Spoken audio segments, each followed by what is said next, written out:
এরা আমাকে প্রচন্ড ডিস্টার্ব করছে, একটু বলো না।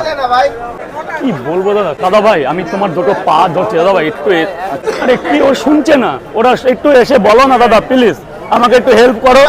রাজুদা, এখন তুমি যতই পা ধরো কিছু করার নেই। এখন 3টা পরোটাই 20 টাকা নিচ্ছ, ডিম দিয়ে 30 টাকা। কত লোকের হিংসা হচ্ছে তুমি জানো? একদম জানো নি। পা ধরলেও কিছু করার নেই, অনেক লোকের হিংসা হচ্ছে, তুমি সেটা ভালো করেই জানো। দর্শক বন্ধুগণ, এটা কিন্তু রোস্ট ভিডিও একদম করিনি। এক পরোটা বিকছে রাজুদা, তাকে নিয়ে অনেক হিংসা করছে লোকে, তাকে নিয়ে আজকে কথা বলতে চাই। তোমরা ভিডিওটা শেষ পর্যন্ত দেখতে থাকো, সেই লেভেলের হতে চলেছে।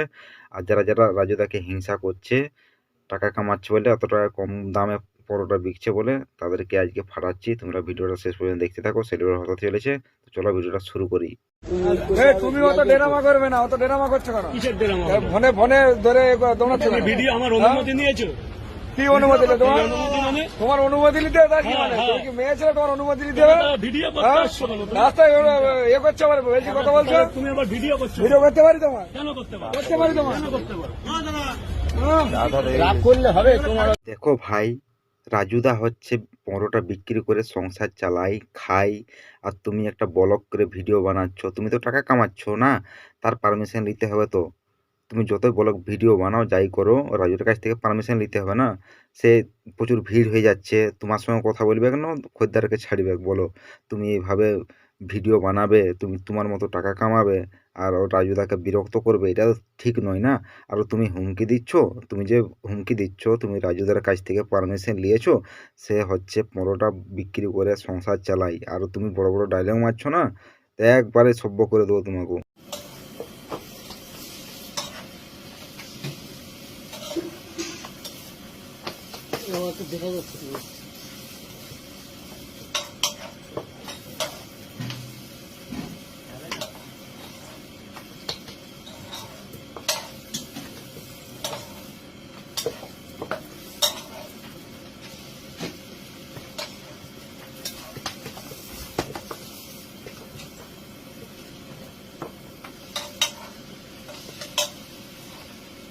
রাজুদা যে পরোটা ভাজছে বাড়িতে, আমরা কি কেউ দেখতে পাথম?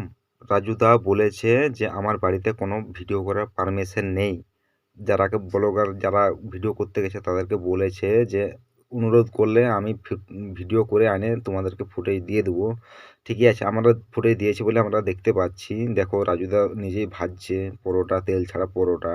আর তোমরা চাইলে এরকম ডিস্টার্ব করতে থাকো, যারা ব্লগার আছো তাকেও তো বিক্রি করতে হবে না? তোমরা তোমাদের মতো টাকা কামাবে, আর সে একটা গরিব পরিবার হয়ে সে পরোটা বিকে সংসার চালায়, আর তাকে তোমরা বিরক্ত করতে থাকো সবসময়। ভাইরাল হয়েছে বলে এরকম করাটা উচিত নয়, কিন্তু তোমাদের মানে কি বলবো, রাজুদা মানে পায়ে ধরে মানুষকে ইয়া করতে থাকে যে আমাকে বিকতে দাও, নাহলে আমার ইয়া চলে যাবে। সেখানে কোনো ওর ঘর নেই, কিছু নেই, তাহলে তার জায়গাটা শেষ হয়ে যাবে না, নেই বলো? দাদা প্লিজ দাদা, আমি তোমার দুটো পা ধরছি দাদা। দাদা আমাকে একটু বেচা কিনাটা করতে দাও দাদা।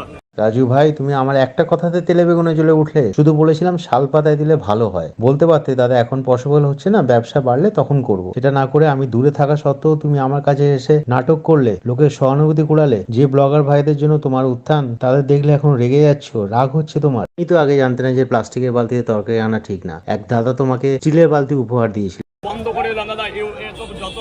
এত লোক খাচ্ছে, কেউ বলছে না যে আমার কাগজে প্রবলেম হচ্ছে। শাল পাতা যদি হয় আপনি একটু দাম বেশি চলো, আপনি ব্যবস্থা করে দিন। রাজু ভাই, তোমার যদি শাল পাতার প্রয়োজন হয় সেটার ব্যবস্থাও করে দেবো, কিন্তু রেগে যেও না। 400 টাকা 600 করে দিন। ডিম দেখা যাচ্ছে, ডিম। সবশেষে একটা কথাই বলবো, রাজু ভাই হারিয়ে যেও না।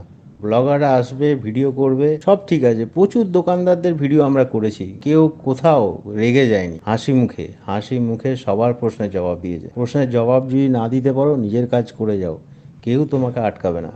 খাবার তোমার খাবে, তোমার ব্যবহার ভালো, তোমার পরিশ্রমকে সবাই সাপোর্ট করে, কিন্তু রেগে যেও না। আর আমি যে কথাটা বলেছি সেটা অন্যায় কিছু না। প্লাস্টিক সত্যিই ক্ষতিকারক। ভেবে দেখবে, যদি ভবিষ্যতে পারো প্লাস্টিকের জায়গায় শাল পাতা নিয়ে আসার চেষ্টা করো। যে দাদা বলছো যে শাল পাতায় দাও পরোটা, তুমি কথাটা ভুল বলছো। একেই হচ্ছে 20 টাকায় 3টা পরোটা তরকারি দিচ্ছে, তুমি হিসাব করে দেখো তো, তুমি এই যে এভাবে কথা বলছো শালপাতা দেওয়ার কথা, তুমি নিজে শালপাতাটা কিনে দাও দেখি। রাজুদা সবেই দিবে। এত কম দামে তুমি যে পাচ্ছ, একটা ব্লগার হয়ে তুমি ইউটিউব থেকে টাকা কামাচ্ছ, আর তাকে এরকম বলছো শালপাতায় দাও, সে পেপারে দিচ্ছে, অনেক কম দামে দিচ্ছে। তুমি যে এরকম কথাটা বলছো না, অনেক ভুল কথা বলছো। দেখো, তুমি একেই সাবধান হয়ে যাও। তুমি সোশ্যাল মিডিয়ায় আসে আর তুমি এরকম ওকেই হুমকি দিয়ে কথা বলছো, সে ভিড়ের মাঝে তোমাকে হাত জোড় করছে যে আমাকে ডিস্টার্ব করো নি। এখন অনেক লোক আছে, তারাকে তো ছাড়বে না। তুমি ইউটিউবার হয়েছো বলে তোমার সঙ্গে আগে কথা বলে কখনো না। তুমি যে শালপাতার কথা বলছো, তুমি শালপাতাটা কিনে দাও ব্যক্তিগত থেকে। যতদিন রাজুদা পরোটা বিক্রি করবে, তুমি শালপাতাটা কিনে দাও, তাদেরকে দিবে।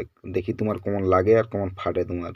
সে পেপারে দিচ্ছে বলে তোমার হিংসা হচ্ছে, সে টাকা কামাচ্ছে, ভাইরাল হয়ে গেছে বলে, এরকম হিংসা একদম করবে না, বুঝতে পেরেছো? নাহলে তোমারও সাইজ করে দেবো।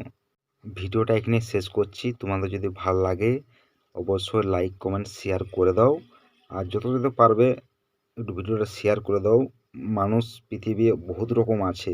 একটাই খারাপ লাগলো যে রাজুদাকে বললো, রাজুদা পায়ে ধরে ক্ষমা চাই নিচ্ছে।